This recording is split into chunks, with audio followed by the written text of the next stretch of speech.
The year is 335 BC. Across the sun-scorched hills of Greece, a whisper spreads like wildfire through every market square, every temple, every city gate. The message is simple. The message is shocking. The message changes everything. Alexander is dead. The young Macedonian king, barely 21 years old, has fallen in some savage battle far to the north, cut down by barbarian blades in the frozen wastelands of Illyria. His body lies cold and forgotten, somewhere beyond the edges of civilization. The eagle has been brought down. The tyrant is gone. Greece, it seems, is finally free. But what happens when a ghost comes home?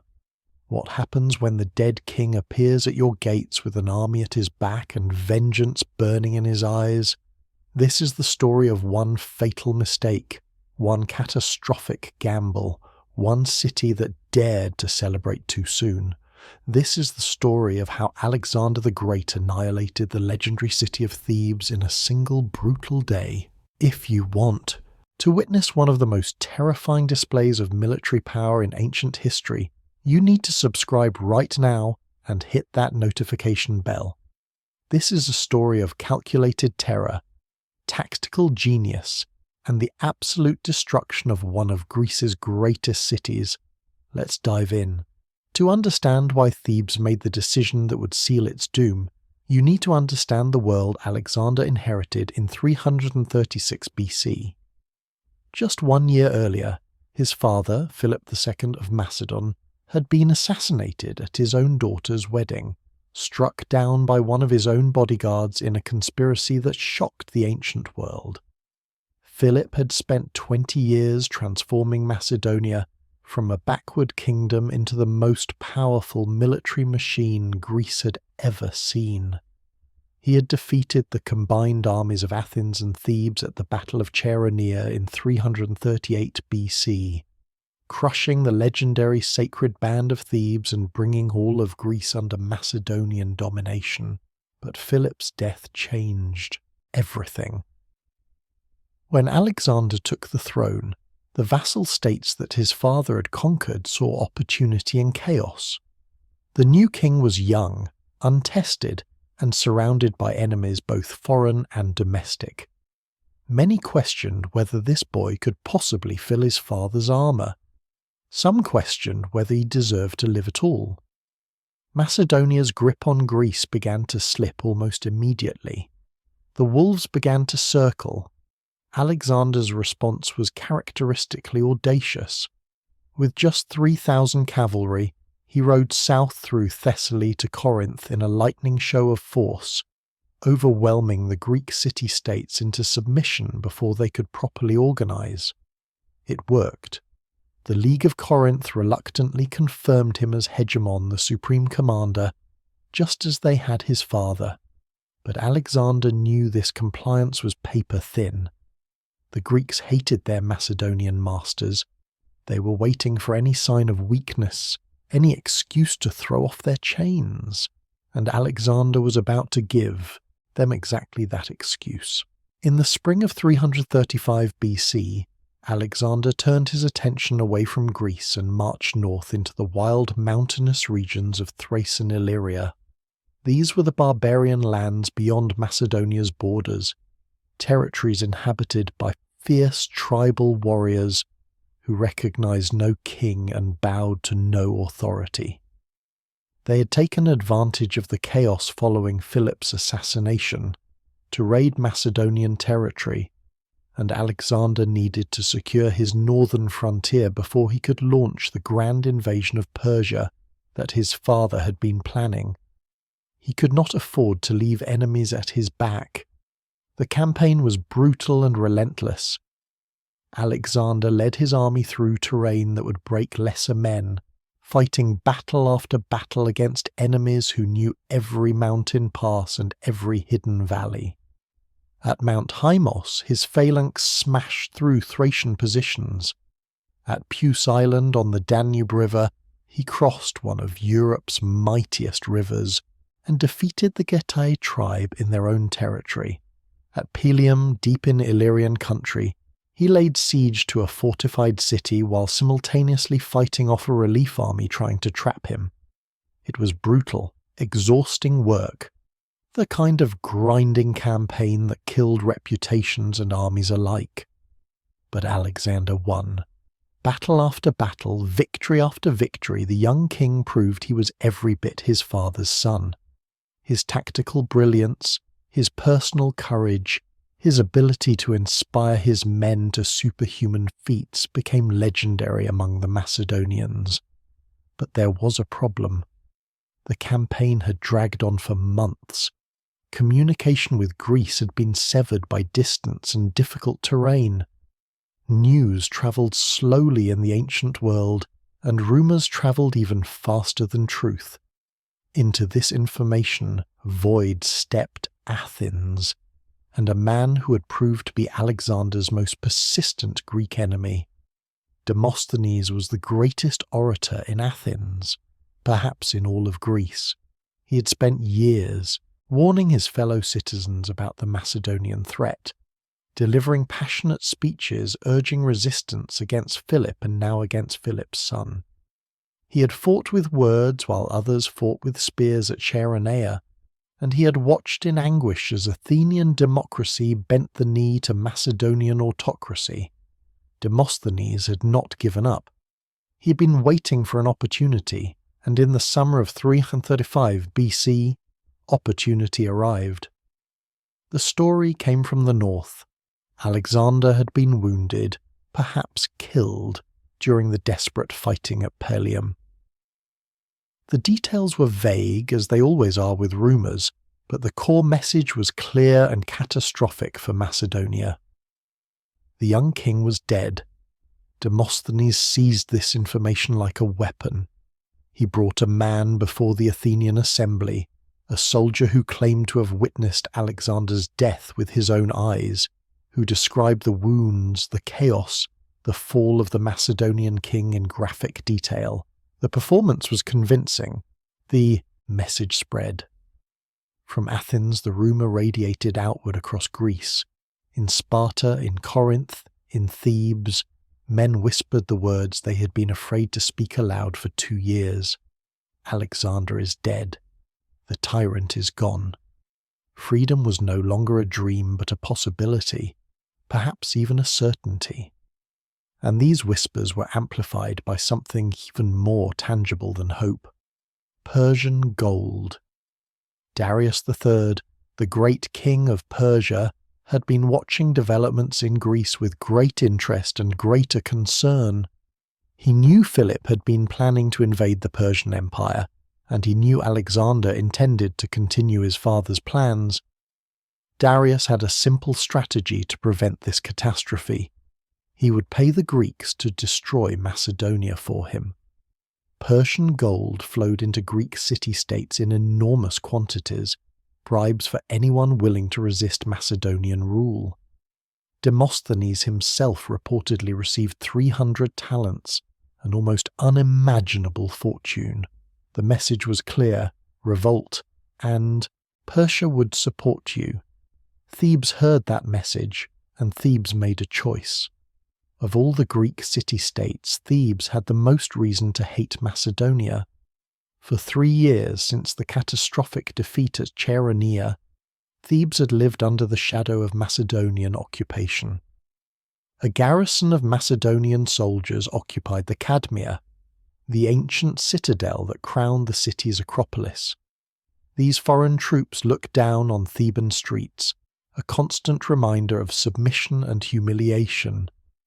The proud Thebans who had once dominated central Greece, who had fielded the legendary sacred band that had never known defeat until Philip destroyed them, were now subjects of a foreign king. The wound festered. When the rumour of Alexander's death reached Thebes in late summer 335 BC, the city exploded. Theban exiles who'd been living in Athens returned home under cover of darkness, slipping through the city gates to meet with leaders of the anti-Macedonian faction. Secret meetings were held. Plans were made. The question was not whether to rebel, but how quickly they could strike. They had to move fast before news arrived that might contradict the rumour, before the moment was lost. Thebes chose revolution. The rebellion began with blood.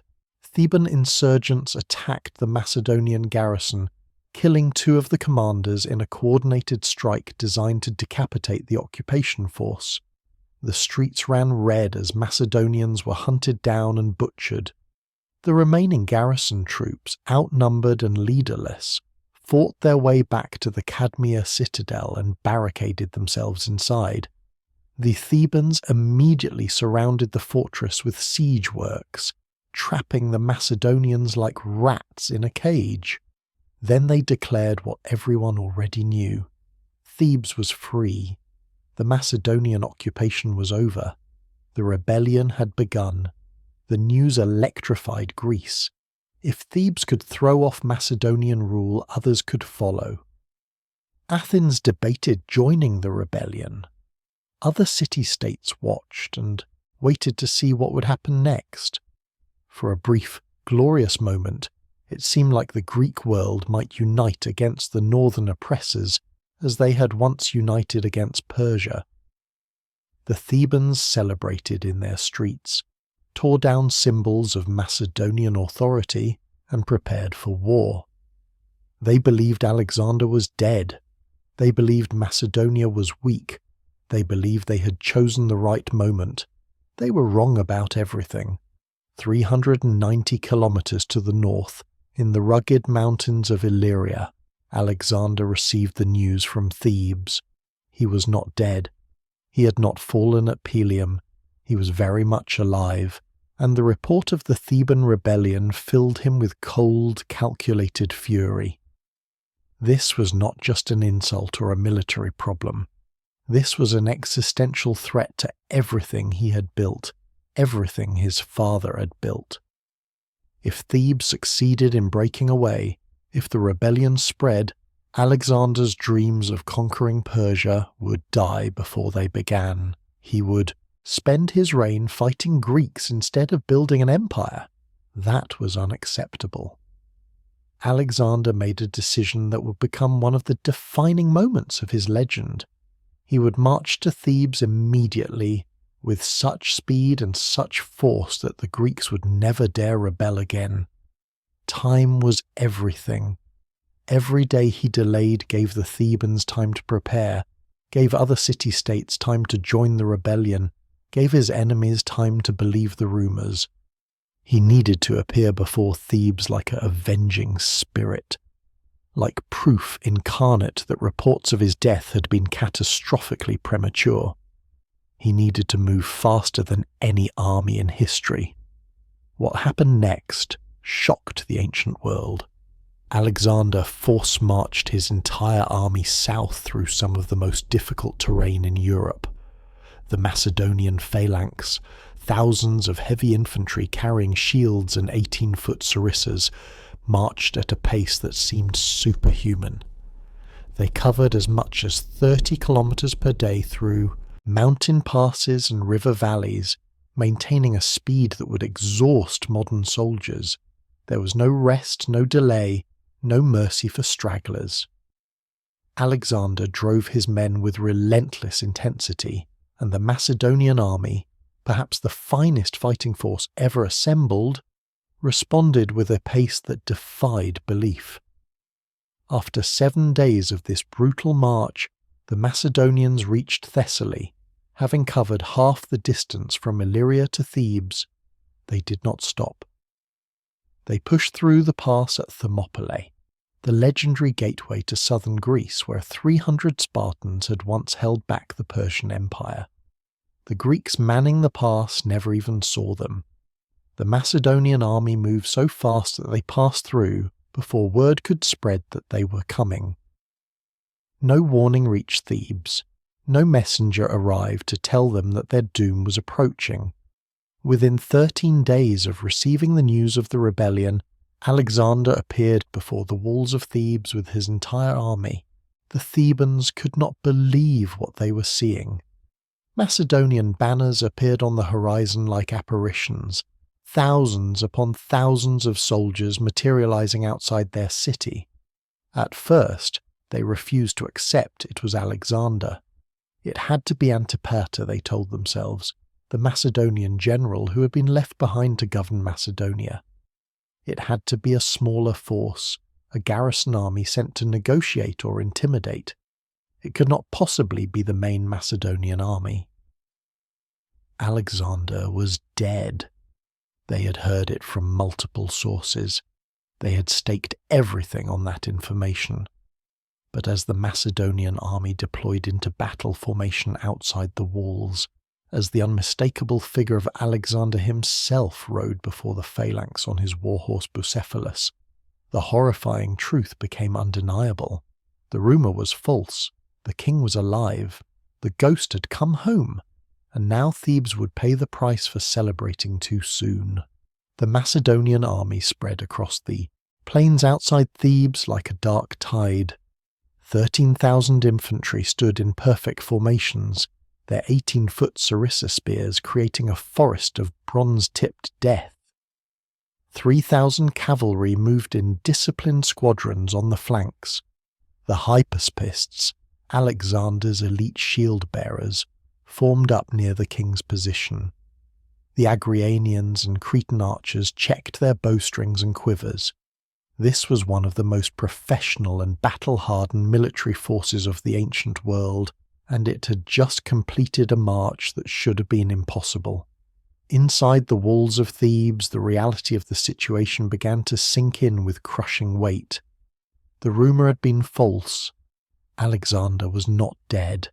He was here with his entire army, and the rebellion that had seemed so promising just days ago now looked like a catastrophic mistake. Other Greek city-states that had been preparing to join the revolt suddenly went silent. Messengers who had been sent to Athens asking for military support returned with empty words and hollow promises. Thebes stood alone against the storm, but Alexander did not immediately attack. For 3 days he made camp at a distance from the city walls, near the sacred precinct of Iolaus. This was not mercy. This was calculated psychological warfare. He wanted the Thebans to see his army, to count his banners, to watch the Macedonian phalanx drill in perfect formation. He wanted them to understand the enormity of what they faced. He wanted them to break before the fighting even began. Every hour that passed was another hour for fear to do its work inside those walls. On the second day, Alexander sent heralds to the gates with an offer. The terms were almost unbelievably lenient given the circumstances. All Thebes had to do was surrender 2 men, Phoenix and Prothites, the ringleaders of the rebellion. Just 2 men. Everyone else would be spared. No executions, no enslavement, no destruction. The city would remain intact, the people would remain free, and the garrison would be restored to the Cadmea. It was a reasonable offer, perhaps even a generous one. It was also a test. The Theban council met in emergency session. The debate was fierce and desperate. Some argued for accepting Alexander's terms. 2 lives in exchange for saving the entire city seemed like an obvious choice. But others, the hardliners who had led the rebellion, saw it differently. To surrender Phoenix and Prothites would be to admit they were wrong, to grovel before Macedonia, to accept permanent subjugation. It would mean the death of hope. And there was still Persian gold in Theban treasuries, still promises of support echoing in memory, still the possibility that Athens might change its mind and march to their aid. The hardliners won. The Theban council voted for war with wild enthusiasm, born of desperation and pride. But they did not stop with rejection. They crafted a counteroffer designed to be equally insulting to Alexander. They sent their own heralds to the Macedonian camp with their own demands. Thebes would consider peace if Alexander handed over 2 of his generals, Antipater and Philotas. It was a mockery of Alexander's offer, a slap in the face delivered by a besieged city to the most powerful man in Greece. The message was clear. Thebes would not beg. Thebes would not surrender. Thebes would fight. When the Theban heralds delivered this message, Alexander's face remained impassive, but those who knew him recognized the cold fury in his eyes. The Thebans had rejected mercy. They had chosen defiance. Very well. Now they would learn what defiance cost. If you're finding this story as intense as I am, make sure you've hit that subscribe button and turned on notifications, because what happens next is one of the most brutal urban battles in ancient history. Also, if you want to support the channel and get early access to videos like this, check out our Patreon link in the description. Now let's talk about how Alexander broke Thebes in a single day. Understanding what happened next requires understanding the geography of Thebes and the defensive preparations the Thebans had made. This was not some minor settlement. Thebes was the fourth largest city in Greece, with a population estimated at around 50,000 people. It had stood for roughly 1,000 years, a city so ancient that it appeared in Greek mythology as the birthplace of Dionysus and the home of Oedipus. Its walls were thick stone, built and rebuilt over generations. At its heart, on the highest ground, stood the Cadmea, the fortress citadel where Macedonian garrison troops remained trapped and besieged. The Thebans had used the 3 days since Alexander's arrival to frantically strengthen their defences. They had constructed a double palisade of wooden stakes and earthworks surrounding the entire perimeter of the city walls, creating an outer defensive barrier that would slow any assault and provide positions for their own troops to meet attackers before they even reached the stone walls. They had dug trenches at key approaches. They had stockpiled weapons, freed their slaves and armed them, called up every able-bodied man and even some of the older boys.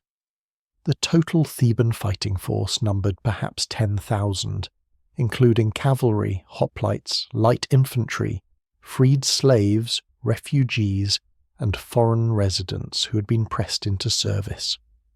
The Macedonian garrison in the Cadmea, maybe 500 men, remained under siege within their own fortress, completely surrounded by a second ring of Theban siege works designed to ensure they could not break out to help Alexander. The Thebans had essentially created a fortress within a fortress situation.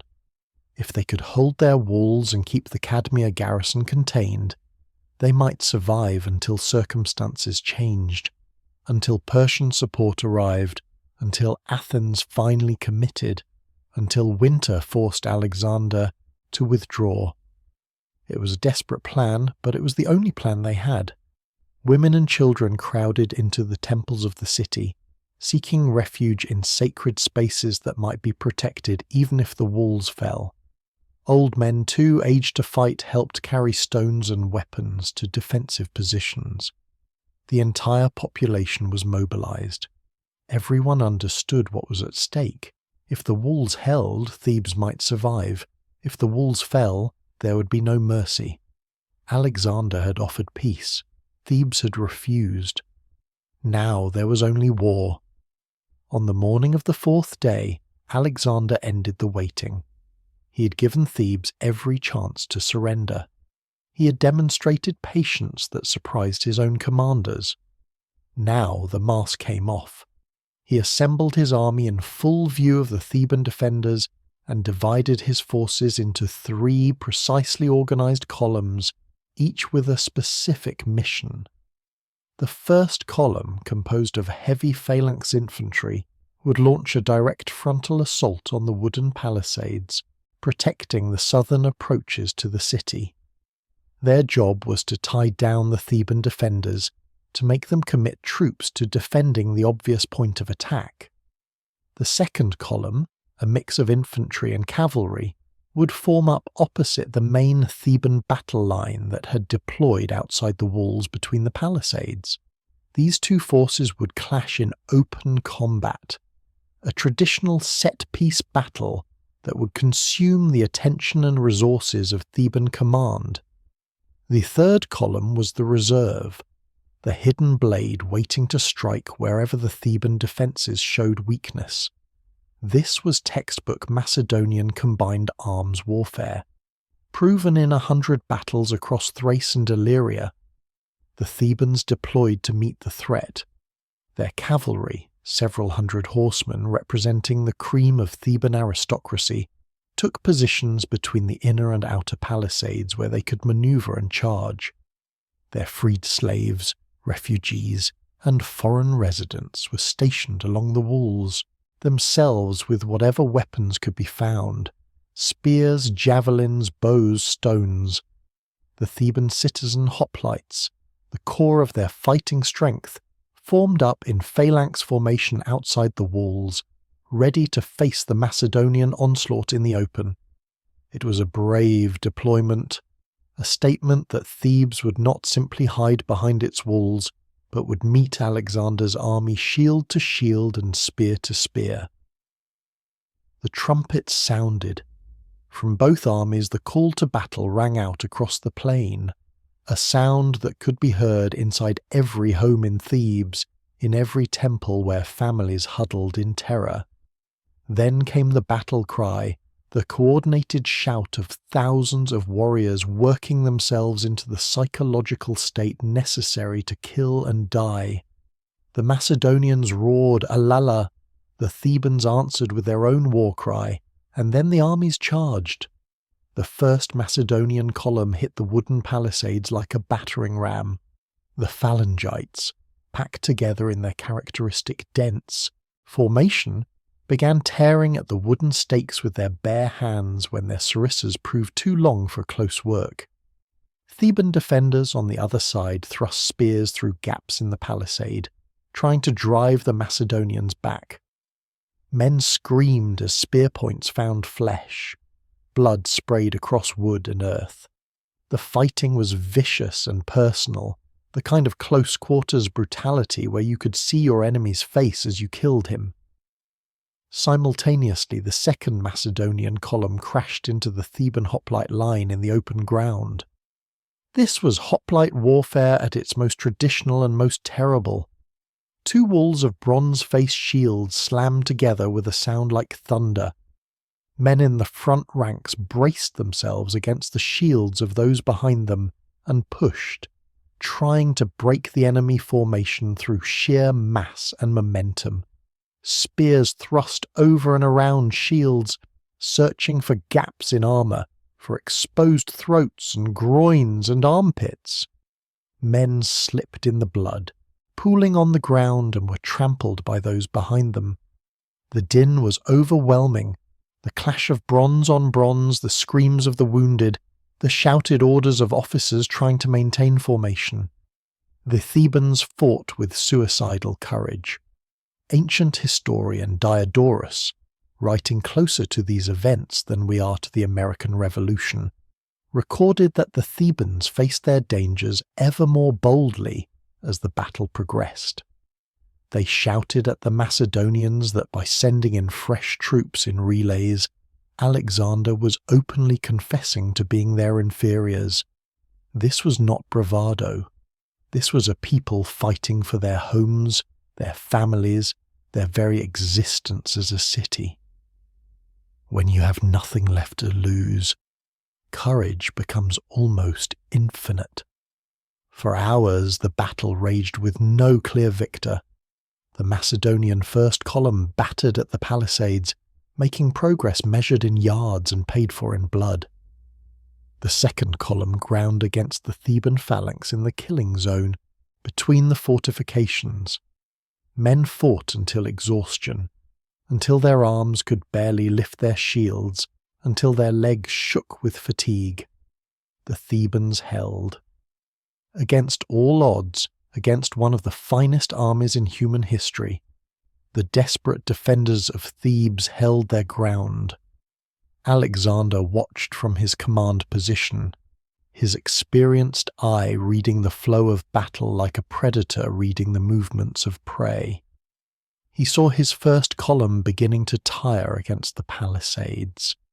He saw the grinding stalemate developing in the open field. He knew that battles like this could drag on until darkness, ending in nothing but exhausted armies and mounds of corpses.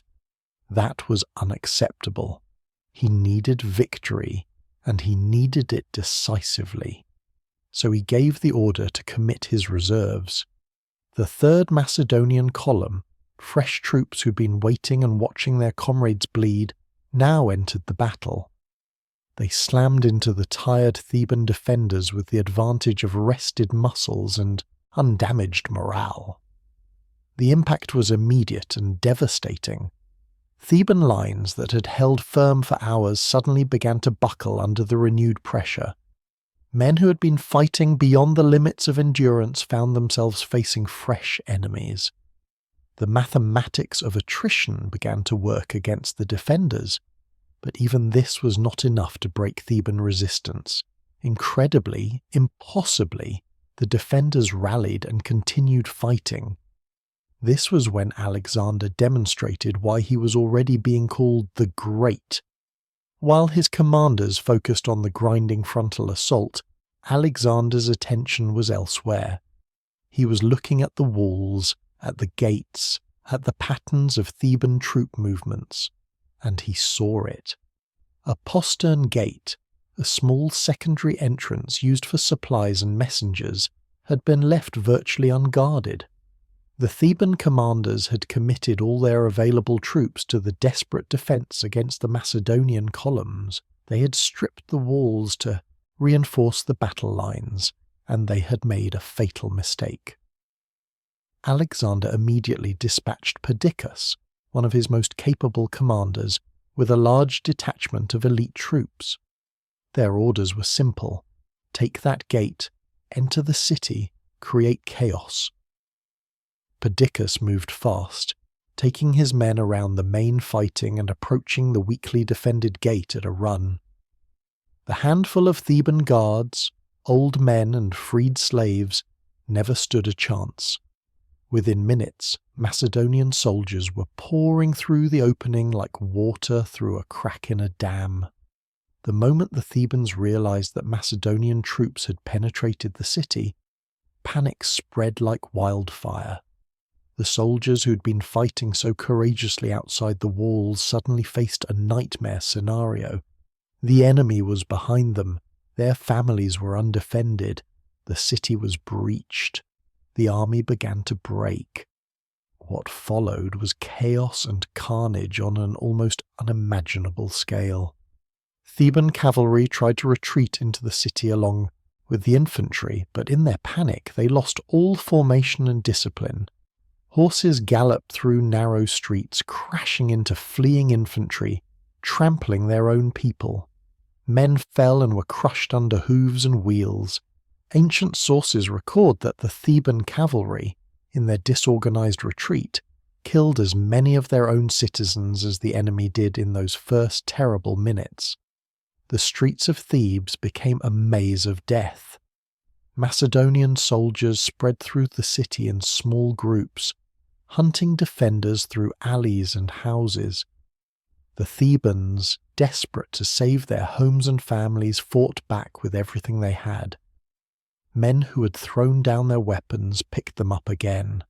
Old men fought with kitchen knives. Some Thebans barricaded themselves in their homes and fought from windows and rooftops. Every street corner became a battlefield. Every house became a fortress. The fighting was brutal, personal, and merciless. And then the Cadmea garrison entered the battle. The Macedonian troops who had been besieged in the citadel for weeks, who had watched helplessly as their comrades marched past to attack the city, who had endured the humiliation of being trapped by a subject people. These men now burst from their fortress with vengeful fury. They poured down from the Cadmea into the city streets, attacking the Thebans from behind while Perdiccas' forces pushed from the gates. The defenders were surrounded, crushed between two Macedonian forces in their own city. The Theban resistance collapsed. What had been an army became a mob of desperate individuals trying to survive. Some threw down their weapons and tried to surrender. Others fought to the death where they stood. Most simply ran, fleeing deeper into the city, searching for family members, for hiding places, for any refuge from the slaughter. They found none. What Alexander unleashed on Thebes that day was not simply war, it was annihilation. It was a calculated act of terror, designed to send a message that would echo across the Greek world and down through the centuries. And the message was delivered with a brutality that shocked even the violence-hardened ancient world. Macedonian soldiers, enraged by the Theban defiance and the arrogant counter-demands, pushed deeper into the city, more furiously than is usual in war, as Diodorus recorded. They shrieked curses at the Thebans as they killed them. They spared no one. When Theban soldiers tried to surrender, their pleas were ignored and they were cut down where they knelt. When civilians fled, they were hunted through the streets. When families barricaded themselves in their homes, the doors were broken down and everyone inside was killed or dragged out for enslavement. But the Macedonians were not alone in this slaughter. Alexander had brought Greek allies with him on the march from the north. Cities that had suffered under Theban domination for years now had their chance for revenge. Plataeans, whose city had been destroyed twice by Thebes, swept through the streets with murder in their hearts. Phocians, who had fought a sacred war against Thebes and lost, killed with the fury of long-nursed grudges. Thespians and Orchomenians, minor cities that had been forced to bow to Theban hegemony, now demonstrated exactly how much they had hated their former masters. The horror of it was that Greeks were killing Greeks. Men who spoke the same language, worshipped the same gods, shared the same culture, were butchering each other in the streets of one of the most ancient cities in the Greek world. Relatives found themselves on opposite sides. Diodorus recorded the terrible irony. Greeks were mercilessly slain by Greeks, relatives were butchered by their own relatives, and even a common dialect induced no pity. The Theban soldiers, even in the face of certain death, refused to beg. Ancient sources emphasize this point repeatedly. Not a single Theban was recorded as pleading for his life, or clinging to the knees of his conqueror in the traditional posture of supplication.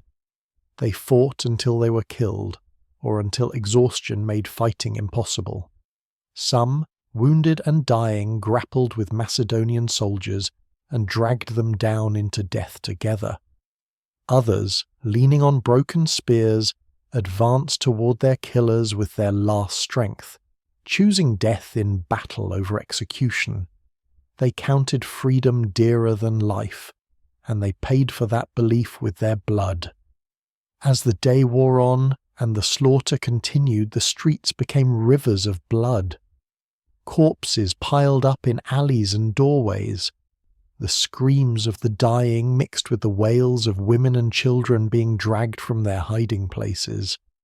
The smell of blood and death filled the air, thick enough to taste, and still the killing continued. As the organized resistance crumbled, thousands of Thebans fled to the temples. This was the ancient custom, the sacred law that even war was supposed to respect. Temples were places of asylum. The gods would protect those who sought refuge in their sanctuaries. Even the most brutal warfare traditionally recognized temple sanctity. The Thebans, in their desperation, clung to this ancient belief. Women clutched their children and ran to the temple of Dionysus, to the shrines of Apollo and Artemis, to any sacred space where the gods might intervene to save them. The gods did not intervene. The Macedonians and their Greek allies did not honor sanctuary. They kicked down temple doors and dragged screaming families out into the streets. Women were violated where they stood. Children were torn from their mothers' arms. The elderly who had sought refuge were beaten and killed. The temples, those sacred spaces that were supposed to be inviolate even in war, became slaughterhouses. Diodorus's account is unflinching. Children and women and aged persons who had fled into the temples were torn from sanctuary and subjected to outrage without limit. The phrase, outrage without limit, was ancient Greek code for rape, torture, and atrocities that the historian could not bring himself to describe in detail. Every reader of his time would have understood exactly what he meant. The horror was so complete, so overwhelming, that even writers accustomed to the brutality of ancient warfare struggled to find words adequate to describe it. And through it all, the battle cry continued to echo through the streets. The screams never stopped. Families were destroyed. Generations were ended. An entire civilization was being erased, block by block, house by house, life by life. The sun moved across the sky, marking the passage of hours that felt like eternity to those who were dying and those who were killing. When night finally fell and the exhausted soldiers could no longer lift their weapons, the killing slowed and then stopped. In the darkness, the true scale of what had happened became visible. The streets of Thebes were carpeted with bodies, blood pooled in every depression in the stone. The sounds of grief, the wailing of the survivors, the moans of the dying rose from the darkness like the voice of hell itself. The ancient historians counted the cost with chilling precision.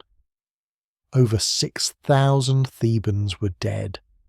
Some had fallen fighting on the walls and in the streets. Others had been executed after capture. Still others had been murdered in their homes or dragged from temples and killed.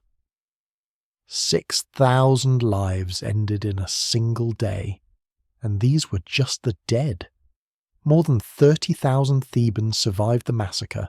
Men, women, children, the elderly. They were herded together like animals, stripped of whatever possessions they still had, and prepared for sale. 30,000 people who had woken up that morning as free citizens of one of Greece's greatest cities went to sleep, if they could sleep, as property, as commodities to be bought and sold in slave markets across the Mediterranean. Families were separated. Children were torn from parents. Husbands and wives were divided and would never see each other again. The surviving population of Thebes, everyone who had not been killed, would spend the rest of their lives in chains. The calculations are staggering. Thebes had a population of approximately 50,000. 6,000 died. 30,000 were enslaved. That accounts for 36,000 people. Perhaps 10,000 escaped during the chaos, or were among the small number Alexander specifically spared. Priests and priestesses, personal guest friends of Philip and Alexander, and those few who had opposed the rebellion. In one day, an entire city's population was killed or enslaved. In one day, Thebes effectively ceased to exist as a living community. And what of Macedonian casualties? Alexander lost perhaps around 500 men in the assault. 500 deaths to destroy a city of 50,000. 500 Macedonians to kill 6,000 Thebans and enslave 30,000 more.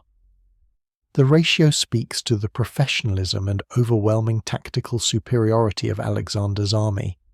It also speaks to the completeness of the Theban catastrophe. They had not even been able to make victory expensive for their conquerors. That night, as the Macedonian and Greek soldiers made camp in the captured city, the horror continued in different forms. The victorious troops began systematically looting Theban houses.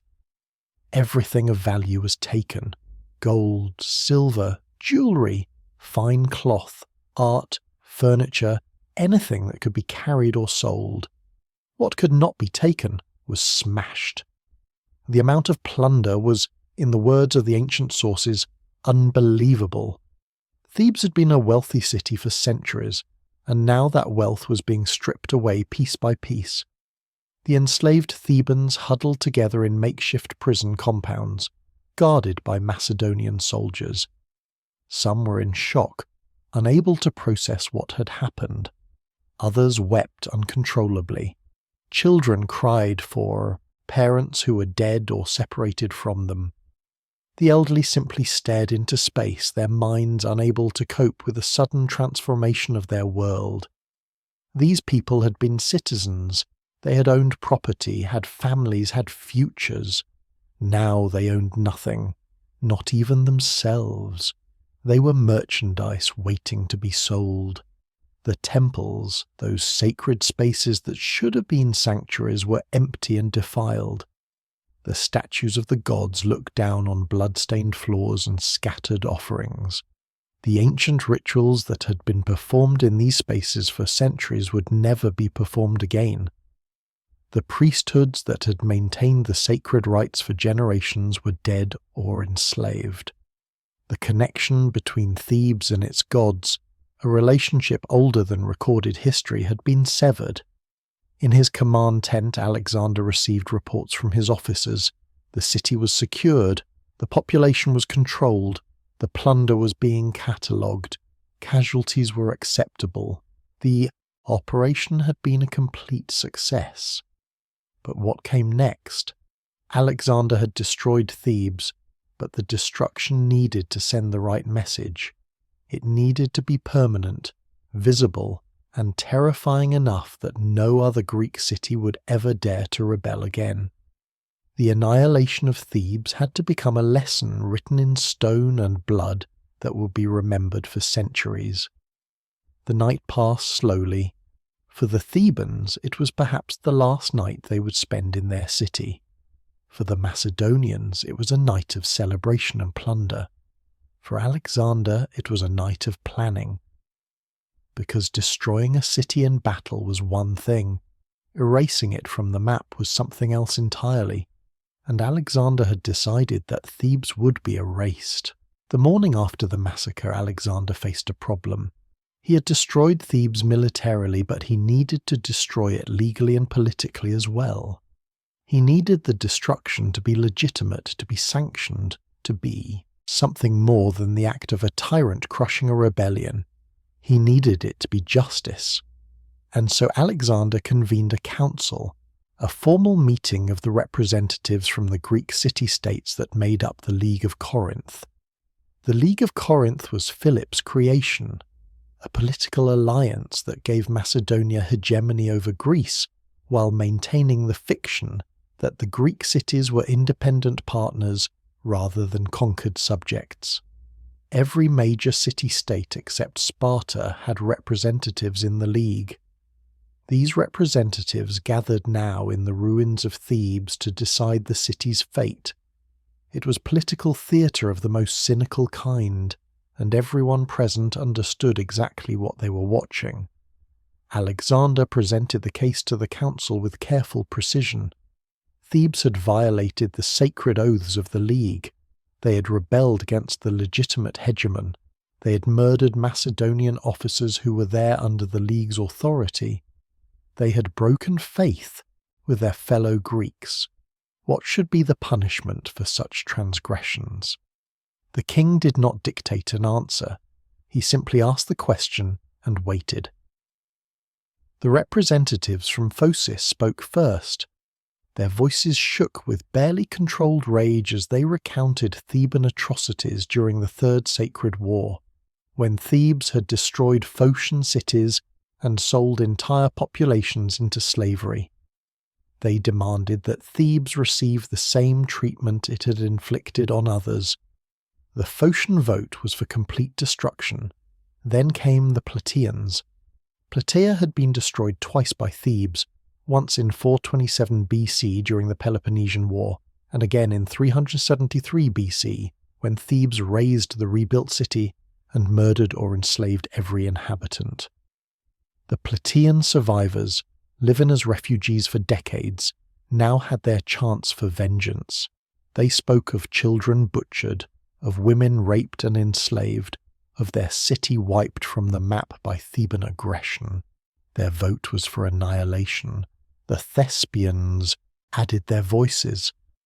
The Orchomenians recited their grievances. One by one, the smaller Boeotian cities that had suffered under Theban hegemony for generations stood and voted for the harshest possible punishment. These were Greeks judging Greeks, and the judgment was merciless. The ancient hatreds that crisscrossed the Greek world like spiderwebs now tightened around Thebes like a noose. But there was another accusation, one that carried special weight. During the Persian Wars over a century earlier, Thebes had Medesed. That was the Greek term for it, Medesing, siding with the Medes with Persia. When Xerxes invaded Greece in 480 BC, when all of Hellas was fighting for survival against the Persian Empire, Thebes had given earth and water to the great king and fought alongside the Persians against their fellow Greeks. It was a betrayal that had never been forgotten, a stain that 100 years had not washed away. The council seized on this ancient crime. Thebes had betrayed Greece to the barbarians once. Now financed by Persian gold, they had rebelled against the league that was planning a war of Greek vengeance against Persia. History was repeating itself. Thebes was once again a traitor to Greece, once again an ally of Persia against the Hellenic cause. The punishment needed to match the crime. The vote was overwhelming. The League of Corinth decreed total destruction, and Alexander accepted the judgment. He had not ordered the destruction of Thebes. The council had ordered it. He was simply executing the will of the Greek alliance. His hands were clean, at least officially. It was a masterpiece of political manipulation, and it gave Alexander exactly what he wanted. Complete destruction with collective responsibility. Every Greek city that voted yes was now complicit. No one could point fingers at Alexander alone. They had all condemned Thebes together. With the legal formalities complete, the real work of destruction began. What happened over the next days and weeks was systematic, methodical, and terrifyingly efficient. This was not the chaos of battle. This was organized erasure. The Macedonian engineers surveyed the city and made their plans. Thebes had stood for roughly 1,000 years. Its walls were ancient stone, built and rebuilt across generations. Its buildings were constructed of limestone and marble, with timber roofs and floors. Its temples were architectural masterpieces. Destroying all of this would require organization, tools, and backbreaking labor. Alexander assigned his men to the task like workers on a construction project, except the construction was in reverse. They started with the private buildings, the homes and shops and workshops that filled the streets of Thebes. Teams of soldiers moved through each neighborhood with axes, hammers, and crowbars. They tore down doors and smashed windows.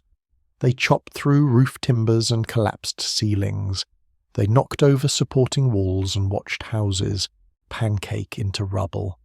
The sound was constant, the crash of falling masonry, the splintering of wood, the grinding of stone on stone.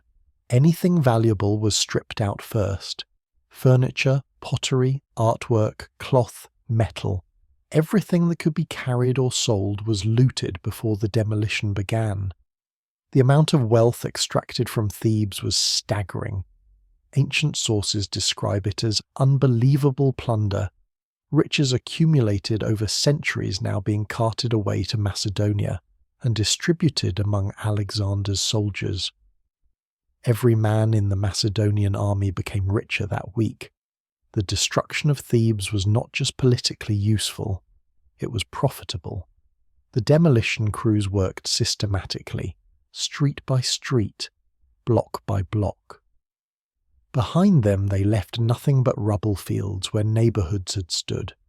The stones were broken down further, reduced to pieces too small to be useful for rebuilding. This was not just destruction for the sake of vengeance. This was destruction designed to be permanent, to ensure that Thebes could never rise again, that no one could simply rebuild on the foundations. The Greek allies participated enthusiastically in the demolition. Phocians and Plataeans worked alongside Macedonians, swinging hammers and pulling down walls with savage satisfaction. They were erasing the city that had erased their own cities. They were balancing accounts written in stone and blood. The sight of Greeks destroying one of the great cities of Greece horrified observers from more distant city-states, but those doing the destroying felt only grim pleasure. This was justice, they told themselves. This was payback. This was the past being avenged. As the buildings came down, the dust rose in thick clouds visible for miles. The air became almost unbreathable, filled with particles of pulverized stone and shattered wood. The noise echoed across the plains of Boeotia. Nearby villages could hear the sound of Thebes being murdered, the death rattle of the 1,000-year-old city. It went on for days, then weeks. The work was exhausting, but Alexander pushed his men relentlessly. He wanted the job done thoroughly, permanently, visibly. But not everything was destroyed. Alexander made very specific exceptions, and each exception sent its own message. The temples were spared. Every shrine, every sanctuary, every sacred building remained standing, while the city around them was reduced to ruins. This was not mercy. This was calculated piety. Alexander was demonstrating respect for the gods even as he destroyed the city they had protected. It was a message to the rest of Greece. This was not sacrilege. This was divine punishment. The gods themselves had abandoned Thebes, and Alexander was merely the instrument of their judgment. The Cadmea, the ancient citadel, was also preserved. This was strategic rather than religious. The fortress was militarily useful, and Alexander intended to garrison it again once the demolition was complete. The Cadmea would remain as a Macedonian stronghold in the centre of Boeotia, a permanent military presence watching over the lands that had once been Theban territory. From its walls, Macedonian soldiers would look out over a wasteland and remind everyone what happened to cities that rebelled. And then there was Pindar's house. This was the most famous exception, the one that ancient writers mentioned with almost romantic admiration. Pindar had been a poet, one of the greatest lyric poets in Greek history, dead for nearly 2 centuries by 335 BC. He had written odes celebrating athletic victories at the Olympic Games, hymns praising gods and heroes, verses that every educated Greek could recite. And in one of those verses written generations earlier, Pindar had praised Alexander I of Macedon, an ancestor of Alexander the Great. Alexander gave specific orders that the house where Pindar had lived should be left untouched. When soldiers approached it with their demolition tools, officers stopped them and posted guards. The house became an island of preservation in an ocean of destruction. The message was complex and sophisticated. Alexander was demonstrating that he valued Greek culture, that he respected the arts, that he was not simply a barbarian destroyer but a Hellenic leader who understood poetry and honour and tradition. He was showing that those who praised Macedonia would be remembered and protected, even centuries after their deaths. But this gesture, while celebrated by ancient writers who themselves valued poetry, had a dark undercurrent. 30,000 Thebans were being sold into slavery. 6,000 lay dead in the streets. The entire city was being systematically erased. But the house of a poet who had praised a Macedonian king 200 years ago was carefully preserved. The priorities were clear and chilling. Buildings mattered more than people, if those buildings served Alexander's narrative, while the demolition crews destroyed the physical city. Another process was underway, the destruction of the Theban people as community. The 30,000 survivors were being processed for sale, and the logistics of enslaving an entire city's population were complex and brutal. The prisoners were sorted first. Men were separated from women, adults from children, the young from the old. Families that had survived the massacre together were torn apart in the sorting process. Husbands watched their wives being marched away to different holding areas. Mothers screamed as children were pulled from their arms. The elderly who were too old to be valuable as slaves were simply killed or left to die. The sick and injured received no medical care and few survived. The slave merchants wanted healthy, productive property, not burdens. The prisoners were stripped of their remaining clothing and possessions. Everything was taken: jewelry, amulets, even the clothes on their backs. They were chained together in groups called coffles, long lines of enslaved people shackled neck to neck or ankle to ankle. The chains were heavy iron, designed to prevent escape and to remind the captives of their new status.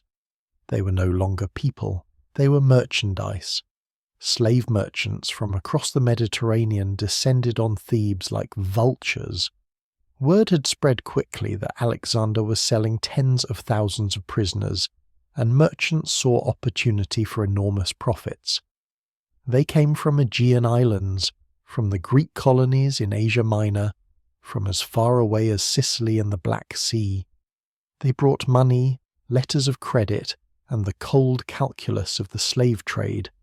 How much for a healthy adult male, a young woman, a child? The negotiations were businesslike and emotionless. The Thebans were sold in batches at auction. The strongest men, those capable of heavy labour, commanded the highest prices. They would be sent to farms and mines, to construction projects and quarries, to work until exhaustion or age killed them. The women were divided into categories. The attractive were purchased for domestic service or sexual slavery.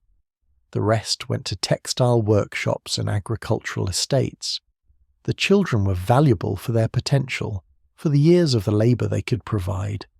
They would grow up never knowing freedom, speaking Greek but never seeing Thebes, remembering their lost home only as a fading dream. The money from the slave sales was distributed among Alexander's army. Officers received larger shares, common soldiers smaller portions, but everyone profited. The soldiers who had risked their lives in the assault were now being paid with the lives of others. The economics of conquest were brutally simple.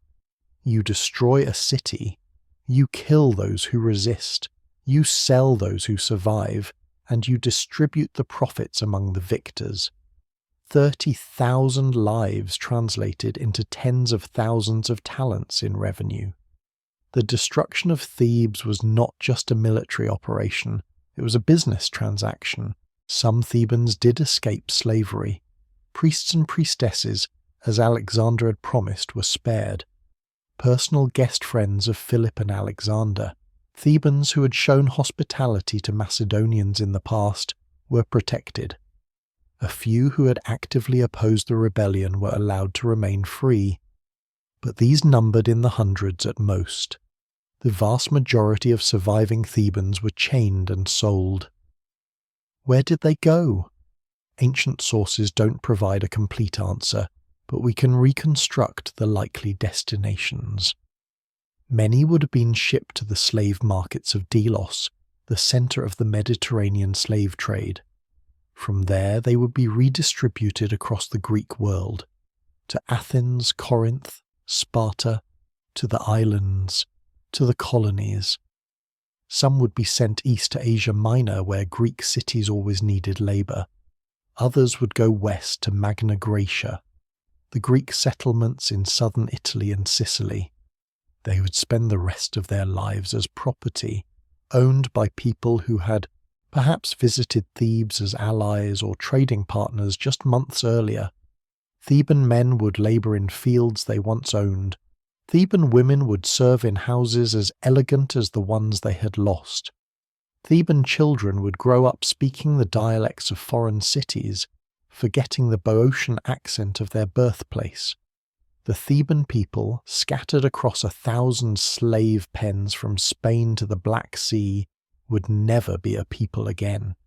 They would be individuals, isolated and owned, their common identity erased as thoroughly as their city.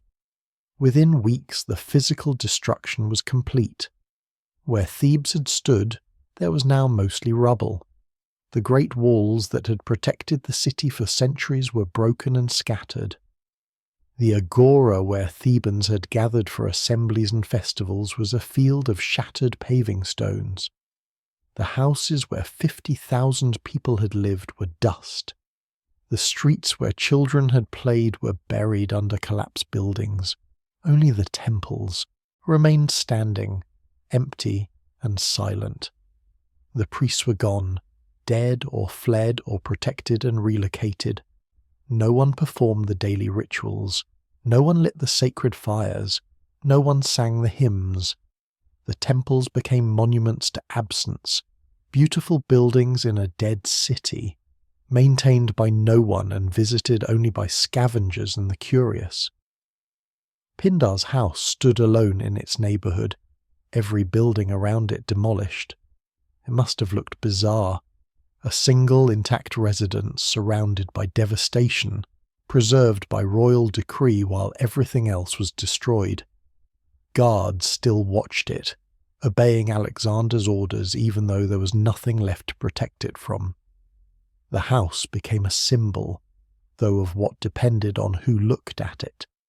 To some it represented Alexander's respect for culture. To others it was a marker, a gravestone for the city that had once surrounded it. The Cadmea fortress looked down over ruins. The Macedonian garrison that had been besieged there just weeks earlier now occupied a stronghold in a graveyard. From the walls they could see for miles the empty rubble fields where Thebes had been. The farms beyond that were being redistributed to Alexander's Greek allies, the roads where nothing moved except military patrols and scavengers. The land itself was divided as spoils of war. The fertile agricultural territory that had made Thebes wealthy was broken up and distributed among the neighbouring Boeotian cities that had voted for Thebes' destruction. Plataea received land. Thespiae received land. Orchomenos and the other small cities grew fat on Theban territory. They had been crushed under Theban hegemony for generations. Now they were the beneficiaries of Theban annihilation. The land that had fed Thebes would now feed its enemies. Even the earth itself had turned against the city. Animals moved into the ruins. Stray dogs and cats that had once been pets now hunted rats among the rubble. Birds nested in the temples. Weeds began to grow through the shattered streets. Nature was reclaiming what civilization had built, faster than anyone expected. Within months, the ruins of Thebes were already beginning to disappear under vegetation and dust. Within years, someone visiting the site might wonder if a city had ever stood there at all. The story of Thebes is one of the most brutal warnings in all of military history. If you found this documentary as powerful as I did researching and writing it, please hit that like button and share this with anyone interested in ancient history or military strategy. And if you want to see more deep dive documentaries like this one, subscribe and turn on notifications. We cover wars throughout history with this same level of detail and dramatic storytelling. Also, check out our Patreon for early access and exclusive content. Now let's talk about what happened next, how Greece reacted to this horror. The news of Thebes' destruction spread across Greece like a plague. Messengers arrived in city after city with reports that seemed impossible to believe. Thebes, one of the four great powers of Greece, had been annihilated in a single day. 6,000 dead, 30,000 enslaved. The city razed to the ground, the entire population erased or scattered. It had happened so fast, so completely, that many Greeks initially refused to accept the reports. Surely this was exaggeration, war propaganda, impossible hyperbole. But then the refugees arrived, the priests and priestesses whom Alexander had spared, the few pro-Macedonian Thebans he had protected, began showing up at the gates of other cities. They confirmed every detail. They'd seen it with their own eyes. They described the street-to-street slaughter, the temples violated, the families torn apart, the systematic demolition. Their testimony removed all doubt. Thebes was gone, and Alexander had done it. The psychological impact was exactly what Alexander had intended. Cities that had been considering rebellion, that had been in secret communication with Thebes, that had been waiting to see if Theban defiance would succeed. These cities now fell over themselves to demonstrate loyalty to Macedonia. Anti-Macedonian factions that had been gaining strength suddenly found themselves isolated and vulnerable. Many city-states moved preemptively to purge Alexander's enemies from their own populations. In city after city across Greece, political executions began. The anti-Macedonian leaders who had been agitating for rebellion, who'd been accepting Persian gold, who'd been planning to join Thebes in a general uprising, these men were now liabilities, dangerous associations that could bring down Alexander's wrath. City councils voted to execute them, to exile them, to hand them over to Macedonian authorities.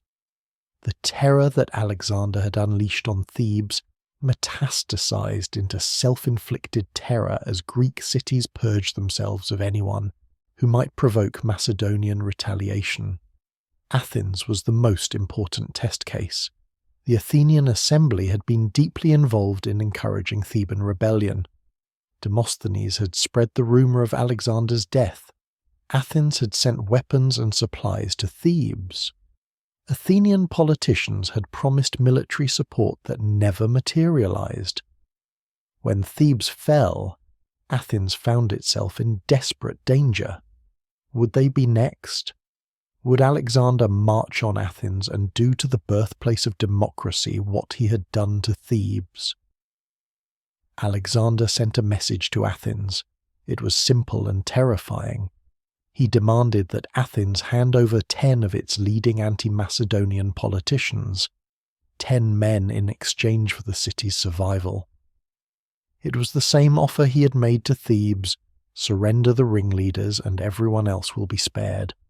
But this time Athens knew what refusal would cost. They had seen what happened to cities that defied Alexander. The Athenian assembly descended into chaos. Some argued for compliance. 10 lives to save the city seemed like an obvious choice, especially after what had happened to Thebes. Others, particularly those on the list of 10 men Alexander wanted, argued for resistance. To surrender Athenian citizens to a foreign tyrant would be to surrender democracy itself. The debate raged for days. Demosthenes, facing execution if Athens complied, gave perhaps the most important speech of his life. He compared the 10 demanded men to the sacrificial victims that Athens would offer to save itself. He argued that surrender would be dishonorable, that Athens would become a slave city in spirit, even if Alexander let it survive.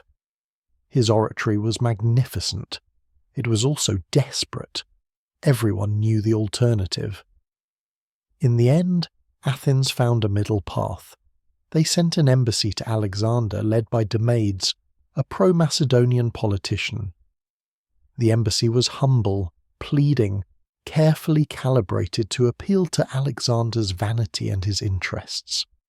They acknowledged Athenian errors, they promised future loyalty, they begged for mercy, and they negotiated. Alexander surprisingly relented. He did not demand all 10 men. He agreed to the exile of just one, a relatively minor figure. The major politicians, including Demosthenes, were allowed to remain in Athens unpunished. Ancient historians debated why Alexander showed this unexpected mercy. Some argued he was being pragmatic. Destroying Athens would have damaged his reputation in the Greek world beyond repair. Others suggested he was swayed by Athens' cultural prestige and by his own education in Greek philosophy and literature. Still others believed he simply didn't want to waste time on a second siege when he needed to march east against Persia. Whatever his reasoning, the result was clear. Athens survived by submission. They had been spared not because they were strong enough to resist, but because they were smart enough to grovel convincingly. The lesson was obvious to every other Greek city. Defy Macedonia and die like Thebes. Submit to Macedonia and survive like Athens. The choice could not have been clearer. For the rest of Alexander's reign, Greece was quiet. There were no more rebellions, no more grand alliances against Macedonia, no more Persian-funded insurgencies. The Greek city-states that had fought each other and outside invaders for centuries, that had valued freedom and autonomy above everything else, now sat passive and obedient while a Macedonian king led their sons to conquer Asia. This was not peace. This was terrified compliance. Greek cities maintained their internal politics and their local governance, but always with the understanding that Macedonia was watching. Any hint of disloyalty, any whisper of rebellion, could bring Alexander's army back across the mountains with annihilation in its wake. The ghost of Thebes haunted every political debate in every Greek assembly. The memory of 6,000 corpses and 30,000 slaves shaped every decision. Alexander had achieved what his father Philip had spent decades working toward. Complete control of Greece without constant military occupation. He didn't need garrisons in every city. He didn't need to fight constant small wars against rebellious city-states. He had simply made an example so terrible that no one dared repeat Thebes' mistake. One city destroyed, and the rest of Greece fell into line. It was brutal. It was effective. It was exactly what Alexander needed. In 334 BC, 1 year after destroying Thebes, Alexander crossed the Hellespont into Asia with his army. Behind him, Greece remained quiet. He would spend the next decade conquering the Persian Empire, marching his army from Asia Minor to Egypt to Central Asia to India. He would fight battles on 3 continents, conquer territory stretching across 2 million square miles, and never once have to worry about a rebellion in Greece threatening his rear or cutting his supply lines back to Macedonia. This was Thebes' legacy. The city's destruction had secured Alexander's rear for his entire campaign. The terror he had unleashed in 335 BC gave him the strategic freedom to push east without constantly looking over his shoulder. Every time a Persian satrap tried to convince Greek cities to rebel, every time Persian gold flowed into Greece to fund insurgency, the answer was the same. No, we remember Thebes. We will not rebel. The few exceptions proved the rule. Sparta, which had never joined the League of Corinth and had not participated in Thebes' destruction, did eventually rebel in 331 BC. King Agis III led a Spartan-led coalition against Macedonia while Alexander was campaigning in the east. The rebellion was crushed by Antipater, Alexander's regent in Macedonia, and Agis was killed. But significantly, no other major Greek city joined Sparta's rebellion. Athens stayed neutral. Corinth remained loyal to Macedonia. The memory of Thebes was still too fresh, too terrifying. Thebes remained destroyed for 19 years. For nearly 2 decades, the ruins sat empty except for the Macedonian garrison in the Cadmea and the occasional traveller coming to see what was left of one of Greece's legendary cities. A generation grew up knowing Thebes only as a cautionary tale, as the place that had defied Alexander and ceased to exist. In 316 BC, Cassander, one of Alexander's former generals who had taken control of Macedonia after Alexander's death, decided to rebuild Thebes. The decision was political. Cassander was trying to position himself as a pro-Greek leader, in contrast to his rivals. He sent out a call across the Greek world for contributions to fund the rebuilding. Athens responded enthusiastically, perhaps out of guilt for their role in Thebes' original destruction. Other cities contributed as well. The rebuilding was more than just construction. It was an attempt at resurrection. Cassander sent messengers across the Mediterranean searching for Theban survivors. 19 years after being sold into slavery, elderly Thebans still alive were purchased out of bondage and brought home. Second-generation Thebans, children who had been infants during the destruction, or who had been born into slavery, were tracked down and offered freedom if they would return to rebuild their ancestral city. Not many came. Most had died in slavery or had been scattered too far to be found, but some returned. The rebuilt Thebes was a shadow of the original. The walls went back up, houses were constructed, the agora was reopened. But the city never regained its former power or population. The Thebes that had once dominated Boeotia and challenged Athens and Sparta was gone forever. The rebuilt city was just another minor Greek town, barely significant, living in the shadow of its own ghost. The story of Thebes became mythologized in Greek culture. Historians wrote about it. Philosophers used it as an example in debates about tyranny and justice. Rhetoricians taught students by analyzing Demosthenes' speeches before and after the destruction. The House of Pindar became a famous landmark, visited by tourists and scholars. The ruins, even after rebuilding, were shown to travellers as evidence of Alexander's wrath and Greek tragedy. But the real legacy of Thebes' destruction was strategic. Alexander had demonstrated a principle that would be used by conquerors for the next 2,000 years.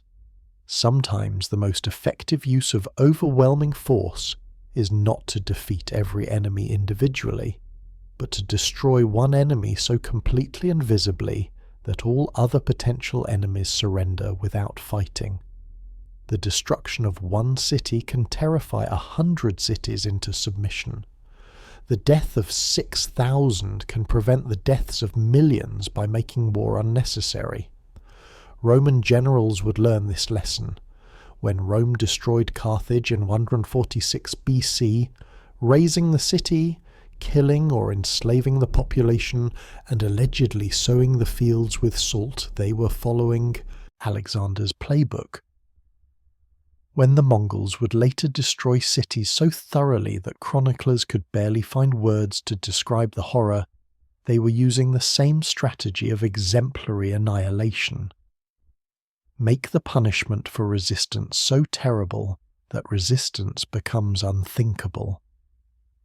Let us do the final mathematics of what happened at Thebes. The city had approximately 50,000 residents before the rebellion. 6,000 died in the fighting and massacre. 30,000 were enslaved. The small number of exceptions, priests, political allies, those who escaped, perhaps numbered a few thousand. That means roughly 90% of Thebes' population was killed or enslaved. 90% of an entire city's people were erased as free individuals in a single day. The city itself, built over more than 1,000 years, was demolished in a few weeks. Generations of architecture, art, culture, and accumulated human effort were systematically destroyed. The economic value of what was destroyed is almost incalculable. The buildings, the infrastructure, the accumulated wealth, the productive capacity. Thebes had been one of the richest cities in Greece. That wealth was either plundered and distributed among Alexander's soldiers, or simply destroyed because it was too large or too heavy to carry away. The cultural loss was equally staggering. Thebes had libraries, theatres, schools of philosophy, artistic traditions going back to the Bronze Age. The city had produced poets, generals, athletes, and thinkers who had shaped Greek culture. All of that institutional knowledge, those traditions and teaching lineages, those connections between master and student, were severed. When a city is destroyed, you don't just lose the physical buildings, you lose the living culture that inhabited those buildings. And all of this happened in one day. The assault, massacre, and initial enslavement took less than 24 hours. The demolition took weeks, but the human catastrophe was essentially complete in one day's fighting. Ancient warfare could be slow. Sieges lasting months or years were common. But when Alexander decided to destroy something, he did it with terrifying speed and efficiency. The question that haunted ancient historians, and that haunts us today, is whether this level of violence was necessary. Could Alexander have achieved his strategic goals without complete annihilation? Ancient writers were divided. Some argued that the destruction of Thebes was justified by military necessity. Alexander needed to secure Greece before invading Persia, and nothing short of absolute terror would have prevented further rebellions. Others, even in the ancient world, suggested that Alexander went too far, that the massacre and enslavement were excessive, that the young king had let his rage overcome his judgment. Modern historians continue to debate. Some emphasize the strategic brilliance of the decision. One destroyed city gave Alexander a decade of peace in Greece, allowing him to conquer an empire. Others focus on the moral catastrophe, the tens of thousands of individuals whose lives were destroyed or ended to serve one man's ambition. Both perspectives contain truth. The destruction of Thebes was both strategically brilliant and morally monstrous. These two facts can coexist. What happened at Thebes in 335 BC was not war as the Greeks had traditionally understood it. This was not the ritualized combat of hoplite phalanxes meeting on an open field. This was not the slow grinding of a multi-year siege. This was systematic, large-scale destruction, the application of overwhelming military superiority against a civilian population with the deliberate goal of creating terror. Alexander the Great would go on to become one of history's most celebrated conquerors. He would defeat the Persian Empire, march his army to India, found cities bearing his name across 3 continents, and die at age 32, having accomplished more than seemed humanly possible. History would remember him as Alexander the Great, never the defeated, the military genius who changed the world. But before all of that, before the Asian conquests and the legendary victories, there was Thebes. There was a city that made the fatal mistake of believing Alexander was dead. There were 6,000 corpses in the streets, and 30,000 people marched off in chains. There was a 1,000-year-old city reduced to rubble in weeks. There was terror used as a weapon of war with calculated precision. This is what made Alexander's conquest possible, not just his tactical brilliance or his personal courage or his charismatic leadership. It was his willingness to utterly destroy anyone who stood in his way, to use violence at a scale that shocked even the violence-hardened ancient world. Other generals might have besieged Thebes for months, might have negotiated a settlement, might have been content with a traditional victory. Alexander chose annihilation, and it worked. Greece stayed quiet for the rest of his life. The rebellion that began at Thebes ended at Thebes. The message was delivered in blood and fire, and every city in Greece received it loud and clear. This is what happens when you defy Macedonia. This is what happens when you bet on Alexander's death. This is what happens when you choose rebellion over submission. Thebes gambled everything on a rumour, and paid for that gamble with its existence. The city stood for roughly 1,000 years. It fell in a single day. And the man who destroyed it would spend the next decade conquering the known world without having to seriously worry about another Greek rebellion threatening his rear. That is the terrible lesson of Thebes. That is the brutal truth of how Alexander became great. That is how one man annihilated a legendary city in one day and used that annihilation to terrify an entire civilization into submission. This is history without the Polish, without the romance, without the myth. This is what conquest actually looks like when you strip away the legend and face the blood-soaked reality. If this documentary gave you a new perspective on ancient warfare and the real costs of empire building, make sure you're subscribed to Wars in History. We'll continue to bring you these deep-dive, unflinching looks at the conflicts that shaped our world.